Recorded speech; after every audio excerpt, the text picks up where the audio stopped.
Hello. So, welcome to my presentation about emotional disturbances in the classroom.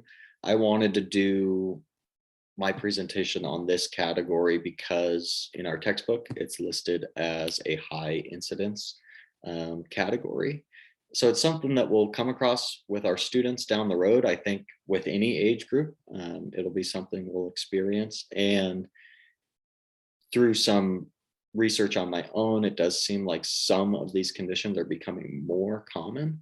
So they're things that we'll run across, and I think it's good to have the tools and to be prepared with how to approach these students in our classroom. So before I get started, I want to kind of mention the questions from our class on the Jamboard that I'll address later in the presentation. The first one from Michael Surgeon is, what are the signs that indicate an emotional disturbance? Is there a spectrum of severity in presentation, from Amanda? And then how can we as teachers regulate our emotions when working with emotionally disturbed students? So those will be things that I will address, or I'll have resources to address later in the presentation. Looking at the official definition that comes from the IDEA law itself, an emotional disturbance is basically anytime a student is exhibiting one or more of these characteristics over a long period of time. So the first part of the definition is whatever that emotional disturbance is, it has to present an inability to learn that's not explained by some other intellectual, sensory, or health factor. So your inability to learn needs to be connected to that disturbance. So if you have depression, your inability to learn needs to be connected to that, not to some other factor or some other thing that is going on. Also, you could have an inability to build or maintain relationships with your classmates or with teachers. And then you could also be identified under the law if you have inappropriate behavior that's deemed kind of outside the normal of what is acceptable within a class situation. You could have a long-term pervasive mood of depression, and then kind of a tendency to have these physical symptoms associated with personal or school problems. All of those are situations that meet the official definition of the law. And you would start that kind of eligibility process if you meet those definitions. In my research, I found a good academic article with some thoughts about that definition. And it was kind of in a school psychologist journal, and it had some pushback against that definition, mainly saying that in certain ways it's too vague, and it doesn't accurately define certain terms. So if I go back to the law, I highlighted or underlined some of those terms that have been said to be a little bit too vague. One of them, if you look at this sentence, an inability to build or maintain satisfactory interpersonal relationships.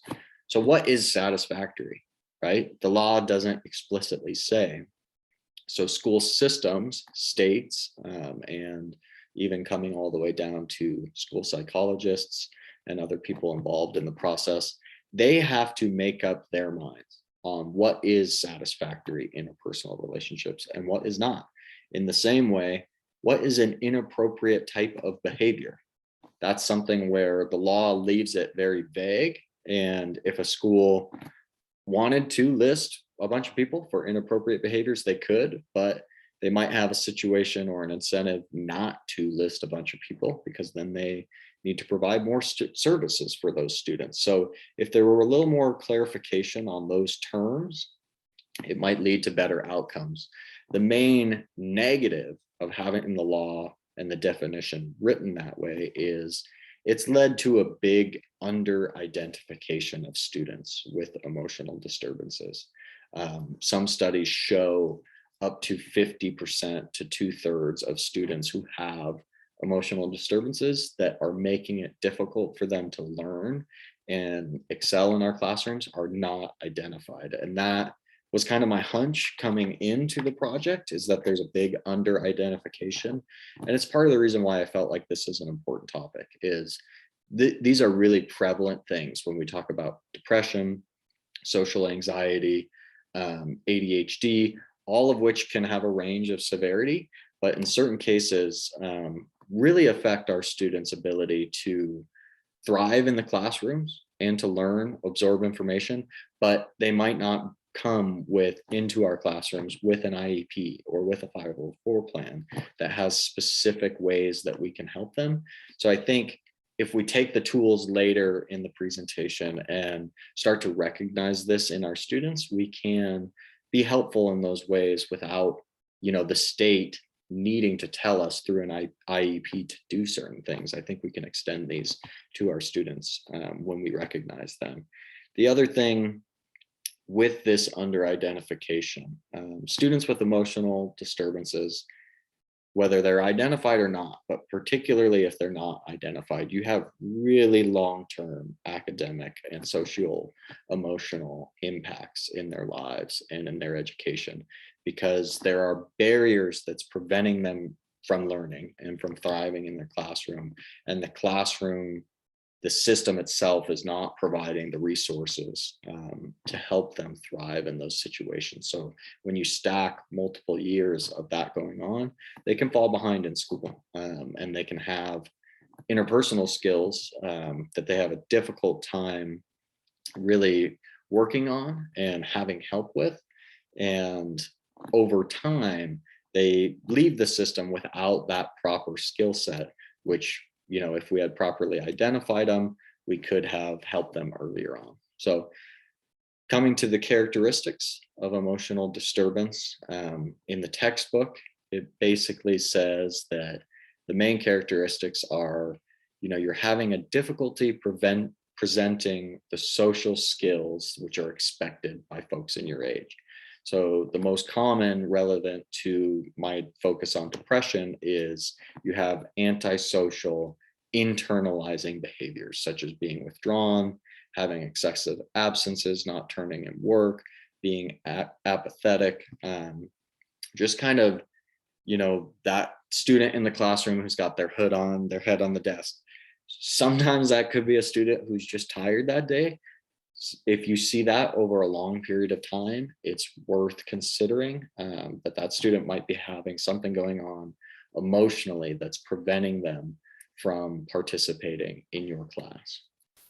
So when we look at the eligibility within the law, when us or someone else suspects that a child or a student of ours is having an emotional disturbance, we go through a little bit of an evaluation process. You have a social emotional evaluation, you have a health assessment, you kind of rate their behaviors on a rating scale, and then you observe them over time to see how they're doing in different classrooms and over a period of time, so that you have evidence of them interacting with peers and with teachers, and you have this kind of range of information about their situation at that point in time. And after those have been met, you have your data on the student.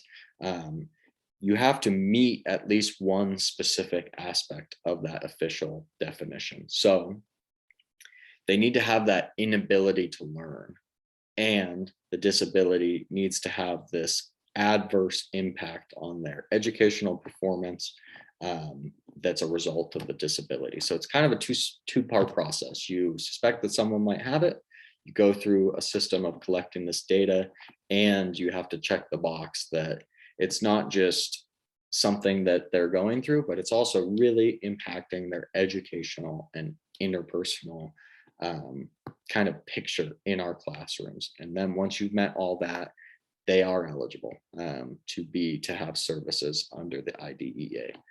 So to look at this question of a spectrum of severity and presentation from Amanda, yes, there's totally a range within of a spectrum of severity in a lot of the mental illnesses that would go into this category, which I didn't list them out specifically, but there are a lot, everything from bipolar, anxiety, depression, schizophrenia is listed in there as well, ADHD. So there's a whole range with any one of those. Taking depression as a specific example, there is quite a range. You will find high functioning folks with depression. There will be folks who have manic depressive episodes. But because of that eligibility criteria, I think the students who are labeled with emotional disturbances in our classrooms, they will have a little bit more severe cases or prolonged cases than, and some of the folks who are, I wouldn't say they have less severe cases, but are higher functioning with their disturbances, they might go for a longer period of time without being reported. But yeah, the sad thing that I say at the bottom here is that students may have an issue which we are not aware of, and those would be those high functioning students. You know, they show up, they participate, they seem to be doing great, but underneath the surface, they have things going on that are really preventing them from being their best selves. And that's really the sad thing, is that, and I think that goes on with so many of our students, is that we just don't know. But for the ones that we do recognize, I do think it's important to help them in the ways that we can. So the impact on education for folks with emotional disturbances is, compared to their peers without them, students with emotional disturbances are much more likely, first of all, to drop out of school. You know, just making it through high school is a higher bar for folks with emotional disturbances. We will see them being ones who will often be tardy. They'll be absent from class. They'll experience poor grades, missing grades, late assignments, and they will be ones who, for these things and the behavior component of it, they'll be more likely to be disciplined with suspensions and expulsions. So it really is sad that because of something that they're going on through internally, it really prevents them in some situations from participating in the school experience and kind of checking those boxes along the way. And that's why it's important to have them be identified and to know who they are, know them personally, know how we can help each of them, and use those techniques and accommodations that we'll get into later. So Michael's question is, what are the signs that indicate an emotional disturbance? And this will be one of the videos that I will show. It's a longer video, but I think we'll just watch about 3 minutes, and it'll get into some of the signs to look out for. Hello and welcome to Teachings in Education with Frank Avella, emotional and behaviorally disturbed students. We'll begin with an overview of working with EBD students. EBD students are the ones that are abandoned by other teachers and educators. Classroom teachers really have to be on their game when it comes to working with these students. EBD students require more time and effort than most students. The reality is that these students are very difficult to teach. Sometimes all it takes is just one EBD student to radically change a classroom's dynamic. However, many teachers report developing strong and lasting relationships with these students. I know I have. If you're able to get through to these children, it will be one of the most rewarding experiences as a teacher. I am telling you from my personal experience. And as crazy as it sounds, they often become a teacher's favorite student because you make such a difference in their lives. Right now, I'm going to get a little technical and talk about how to define emotional and behavioral students. Children must exhibit the following. Just going to skip that part because we went over it. Because of their behavior, most of these students are incapable of forming good relationships. The behavior is broken down into two types: internalizing behavior and externalizing behavior. Internalizing behaviors are actions that direct problematic energy towards one's own self. For example, these behaviors include nightmares and inability to sleep, the use of drugs and substance abuse problems, high levels of anxiety and depression, as well as social isolations and a withdrawn temperament. Externalizing behaviors, on the other hand, are troublesome actions directed outward toward one's environment. For example, the destruction of school property, acts of physical violence against other students, even staff, other types of behaviors that may cause the child to end up in a youth house or jail,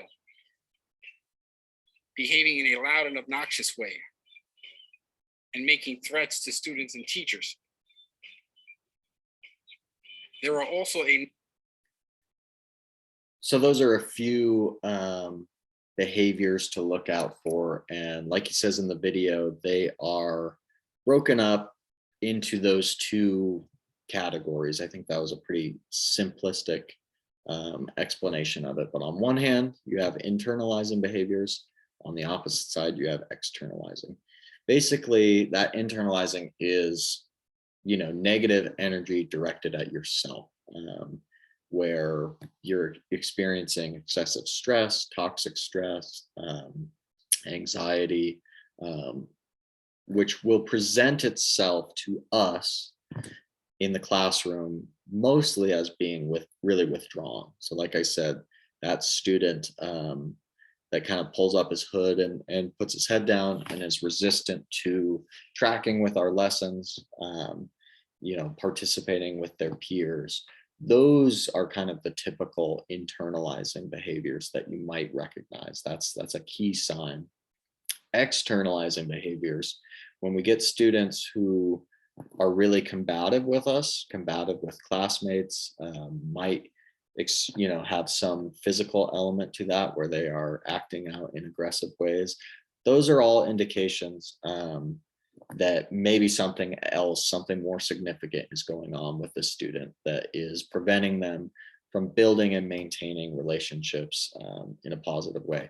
Sometimes those, like we talked about in class, they might not be connected to an emotional disturbance. It might be that it's something sensory, it's something in their schedule, before or after lunch. So it's important when you do that observation to take notes, like we said, of the time of day, what's going on, how many peers they're around, who they're around, because those externalizing behaviors might not be an indication of an emotional disturbance, but they could be. So those are the signs to look out for. One thing is, accommodations and what we can do to help them succeed. So I only used less than 3 minutes in the last video, so I'll take up about I 2 only minutes need you with to this do one. the so-called problems for me. Accommodations can be made by adjusting the amount of work a student must complete, allowing extra time, Just go ahead and turn your paper in. Okay, you Go ahead and keep working. You've got about 5 more minutes. adapting assignments, Alex, I have your shapes here.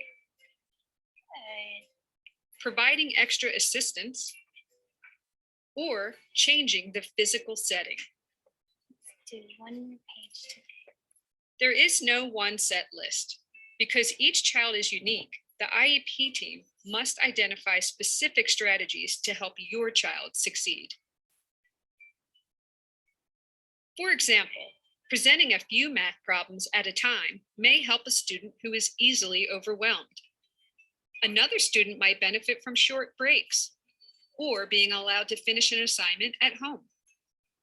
A student who has difficulty writing may be allowed the use of a computer, while students with a print disability may benefit from having tests read aloud. They went downtown. A child can be given an appropriate role when working in small groups, Where am I? or be allowed to participate in an activity in a different way. Beware of what? Excuse me. Being seated near the teacher helps some students stay focused, We'll go ahead and discuss these in a minute. and assistive technology can support a wide range of needs. And if you need me, you can raise your hand and I'll come and help you. All right.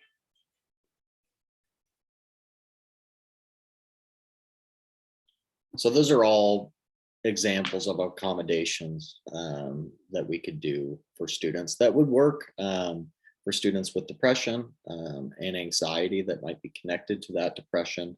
You could have situations where the normal pace, the normal workload of our classrooms is really daunting to them. And for some students, when they look at what we're expecting out of them, just starting the process, breaking it into little pieces, keeping them on track, maybe changing the requirements, making certain sections easier, or just spending more time to really go over things thoroughly before they are expected to be assessed on something. Those are all ways that we can be accommodating for students with emotional disturbances in our classrooms. And then getting into the assistive technology from my research, there's a number of different things that can be helpful. One, this seems like it might be a little bit more appropriate for elementary students, but there could be some application for secondary students. But the main thing is here is video monitoring, which is just having video evidence of proper behavior. So sometimes you'll have a student act out like the proper way to enter the classroom, and you have that video for the student who is presenting challenging behaviors or not having behaviors that we consider normal or in line with our classroom procedures. If you have a video which you can show them, it's a really clear, visual, easy to digest way for them to see those expectations and rules, and it can help them with their behavior if they are showing those externalizing behaviors. Another thing for assistive technology is having text to speech. So instead of handing people, physical resources that they might struggle with, having online formats which can read can be really good. Reminder devices can be helpful, and that gets into that kind of anxiety element of it, where starting a process, task initiation, staying on track with assignments can be difficult. So if we have these reminder devices, say they're built into Canvas, and we just highlight them for a particular student just to help them keep on track, that could be really important assistive technology that we could use with our students. So in conclusion, I think I'd just like to highlight a couple things.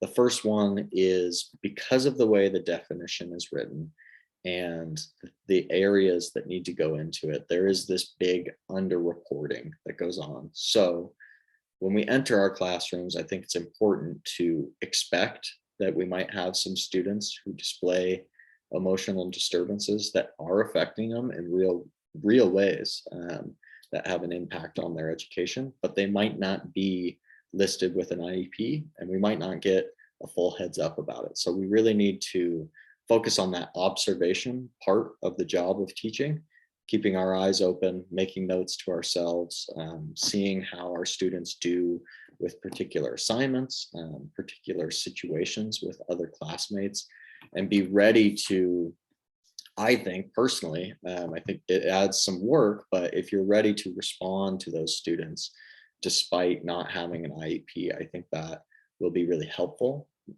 for those students.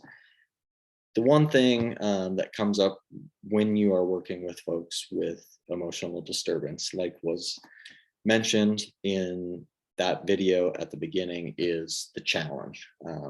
Sometimes these can be the most challenging students that we have to work with. If you putting a bunch of effort and energy into a project or into a lesson plan, and then you have a student or two who, you lay the materials on their desk and they kind of shove it to the side or knock it to the floor, that could be challenging for some teachers to put this energy, to pour it out, and have a student not respond in a certain way. To Becky's question, I think for us as teachers regulating our emotions, we have to understand that in a lot of circumstances for that student, that type of behavior is not personally directed at us.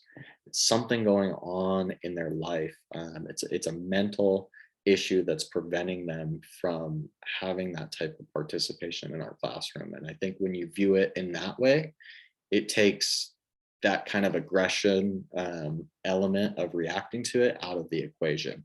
Because when I think about a student going through that, even if they're showing those internalizing behaviors and not participating, or externalizing behaviors and having aggression towards students or something, when you recognize that it's something going on with them that might be connected to their home life or trauma from a long time ago, it really makes me, it brings out the compassionate side in me, and makes me want to extend myself to those students.